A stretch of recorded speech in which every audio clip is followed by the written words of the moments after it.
നിങ്ങൾക്കറിയുമോ, വായിൽ വെള്ളിക്കരണ്ടിയില്ലാതെ, നാവിൽ തേക്കാൻ തേനും വയമ്പുമില്ലാതെ, അരയിൽ കെട്ടാൻ പൊന്നരഞ്ഞാണും പൊന്നേലസുമില്ലാതെ അത്തോളി എന്ന ചെറ്റക്കുടിയിൽ നിന്ന് ഒരു വ്യക്തിയെ കേരളത്തിന്റെ മുഖ്യമന്ത്രി പദവിയിലേക്ക് കൊണ്ടുവന്ന പ്രസ്ഥാനം ഏത് എന്ന് ചോദിച്ചാൽ അത് ശിഹാബ് തങ്ങളുടെ മുസ്ലിം ലീഗ് എന്ന് പറയുന്ന പ്രസ്ഥാനമാണ് എന്ന് അന്തസ്സായി പറയാൻ ഞങ്ങൾക്ക് സാധിക്കുന്നുണ്ട്.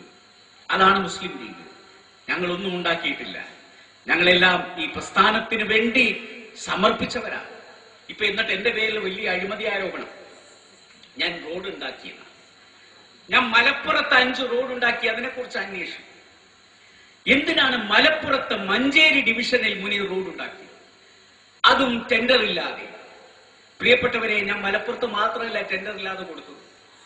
MP ജയരാജൻ എന്ന് പറയുന്ന മാർക്സിസ്റ്റ് പാർട്ടിയുടെ നേതാവ് ആവശ്യപ്പെട്ടപ്പോൾ കണ്ണൂരിൽ ഞാൻ ടെൻഡർ ഇല്ലാതെ കൊടുത്തിട്ടുണ്ട്. VK മുഹമ്മദ് കോയ അവിടെ കോഴിക്കോട് ഒരു പാലം ആവശ്യപ്പെട്ടപ്പോൾ ടെൻഡർ ഇല്ലാതെ കൊടുത്തിട്ടുണ്ട്. നിങ്ങൾക്കറിയാം, ഇതിന്റെ തൊട്ടടുത്ത് കരുവന്തുരുത്തി പാലം, അത് VK മുഹമ്മദ് ആവശ്യപ്പെട്ടപ്പോൾ കൊടുത്തതാണ്. അതുപോലെ ശ്രീമതി ടീച്ചർ പറഞ്ഞപ്പോൾ കൊടുത്തിട്ടുണ്ട്. കോടിയേരി ബാലകൃഷ്ണൻ പറഞ്ഞപ്പോൾ കൊടുത്തിട്ടുണ്ട്. പക്ഷേ തോമസ് ഐസക് പറയുന്നു അതിനെക്കുറിച്ചൊന്നും ഞങ്ങൾ അന്വേഷിക്കില്ല. മലപ്പുറത്ത് എന്തിനു കൊടുത്തു? മലപ്പുറത്ത് 5 എണ്ണം നിങ്ങൾ എന്തിനു കൊടുത്തു? മലപ്പുറത്തിന് ഞാൻ അനീതി ചെയ്തിട്ടില്ല. പക്ഷെ മലപ്പുറത്തിന് നിഷേധിക്കപ്പെട്ട നീതി ഞാൻ പിടിച്ചു കൊടുത്തിട്ടുണ്ട്. എത്രയോ നാളുകളായി പിന്നോക്കം നിൽക്കുന്ന ഒരു പ്രദേശത്ത് റോഡ് കൊടുത്തതിന്റെ പേരിൽ 1000 കൊല്ലം നിങ്ങൾ എന്നെ തടവിലിട്ടാലും തിരിച്ചു വന്ന് ഞാൻ ഇതേ തെറ്റ് 100 തവണ ആവർത്തിക്കും. എന്റെ കയ്യിൽ നിങ്ങൾ ചങ്ങലയിട്ടാൽ അതിനെ പൂമാലയായി സ്വീകരിക്കും. എന്നാലും മലപ്പുറത്തിന് വേണ്ടി ഇനി അവസരം കിട്ടിയാൽ 1000 റോഡുകളും 1000 പാലങ്ങളും ഞാൻ കൊടുക്കും. ആരാണ് ചോദിക്കാൻ?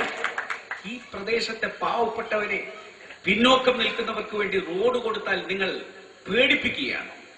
നിങ്ങളുടെ പേടിയൊന്നും കണ്ട് വിറച്ച് മാളത്തിൽ പോയി ഒഴിക്കുന്ന ചോരയൊന്നുമല്ല ഈ സിരകളിൽ ഒഴുകുന്നത്. അതുകൊണ്ടാണ് ഞാൻ ആവർത്തിച്ചു പറഞ്ഞത്, EMSനെ പേടിക്കാത്ത വാപ്പാന്റെ മോന് തോമസ് ഐസക്കിനെ പേടിക്കുന്നത്. തോമസ് ഐസക് നിങ്ങളുടെ താടിയും നിങ്ങളുടെ കഷണ്ടിയും അതൊന്നും കണ്ട് പേടിക്കുന്ന കൂട്ടത്തിലല്ല മുസ്ലിം ലീഗിന്റെ പ്രവർത്തകർ. നിങ്ങളുടെ ആ സഞ്ചിയിലുള്ളതിന്റെ ഒരു അംശം തലച്ചോറിലുണ്ടെങ്കിൽ കേരളം രക്ഷപ്പെട്ടു.